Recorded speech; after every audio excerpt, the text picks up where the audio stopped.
your boat at all times.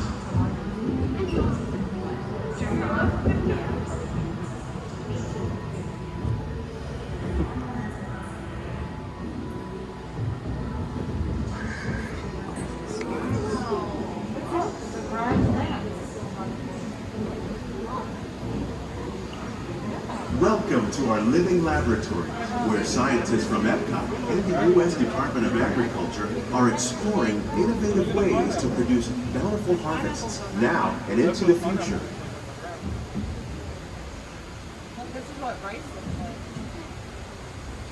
The tropics are home to the greatest diversity of plants on the planet. Many of these, like papaya, bananas, cacao, coffee, and rice, are well known around the world.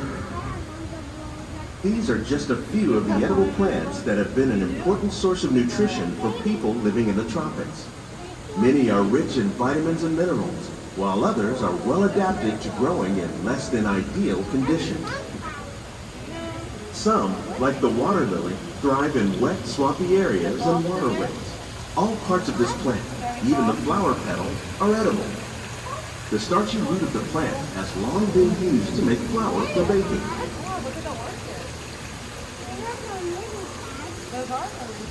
One day, many of these lesser-known tropical plants may be as important as the bananas growing on both sides of the boat. More than 28 million tons of bananas are eaten annually, making it the most popular fruit in the world.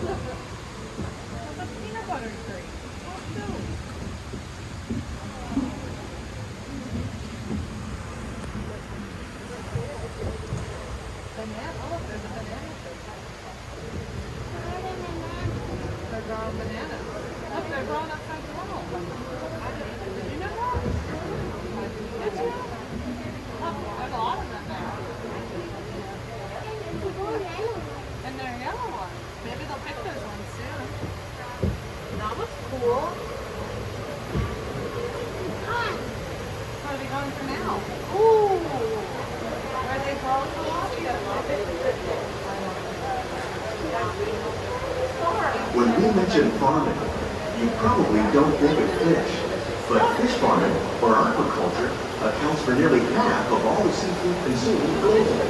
Tilapia, bass, and catfish, like the ones you see here, are three of the more popular crops raised by fish farmers. The sustainable system we're using here recycles the water in the tanks. As a result, we're able to save millions of gallons each year. Our small fish farm produces nearly 5,000 pounds of fish each year to serve in restaurants around Walt Disney World. Innovations like this one can play an important role in our efforts to produce bountiful harvests and still protect the natural resources.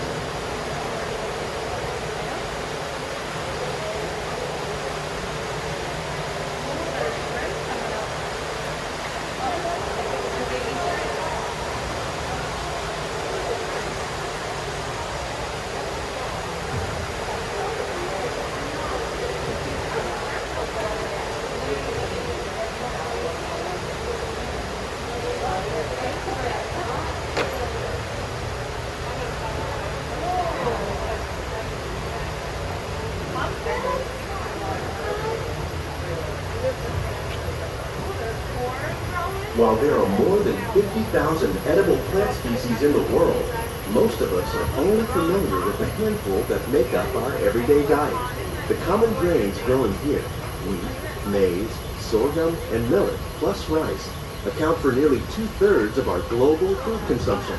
Learning how to increase yields of these staples is an important goal of research around the world.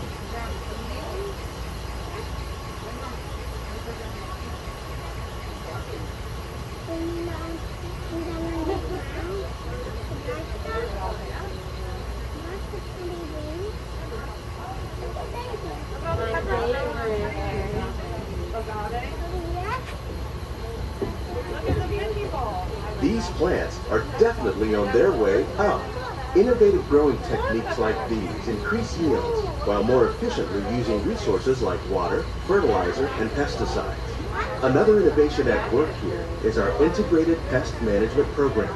By populating our greenhouses with beneficial insects that prey on harmful pests, like aphids and flies, we are significantly reducing our reliance on conventional pesticides.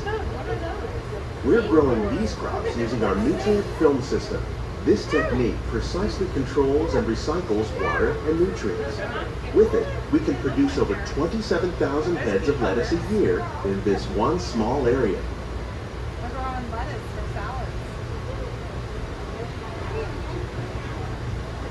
Lettuce is for salads. Potatoes. Tomatoes. Look, someone's picking them.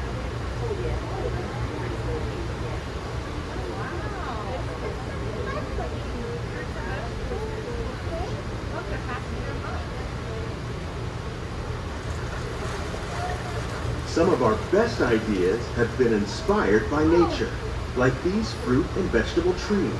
By growing these ground plants vertically, we can increase yields and better control diseases. These crops taste as good as they look. In fact, we serve more than 15 tons of produce from our greenhouses in restaurants here at the land every year.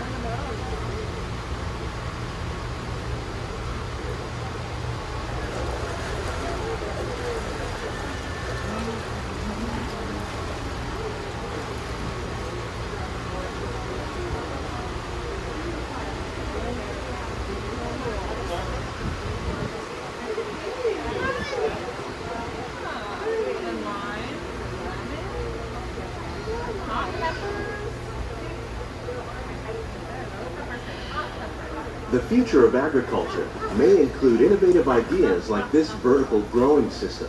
Plants grown in this way use a fraction of the space required by traditional growing methods. That saves water and increases production. The aquaponics system on your left combines hydroponics with aquaculture. The fish provide a natural source of fertilizer for the plants, and the plants help keep the water clean for the fish. It's another great way to produce more while using less. In our lab, Epcot scientists are working with the U.S. Department of Agriculture on a number of innovative projects. The goal of these efforts is to produce higher yielding and better quality plants.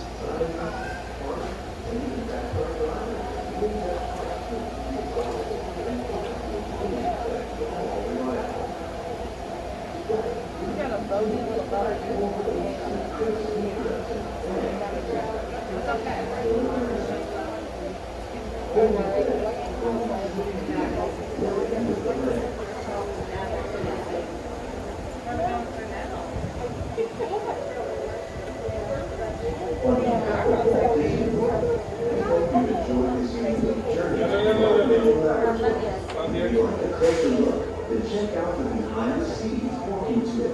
It's a chance for the whole family to get up close and personal with the plants and These greenhouses represent just a fraction of the work being done worldwide to produce bountiful harvests for our growing population. Scientists, farmers, and even backyard gardeners are doing their part to improve the quantity and quality of foods that we all rely upon. Together, we can continue to find more ways to increase food production and protect our precious natural environment. Only then will we truly be living with the land.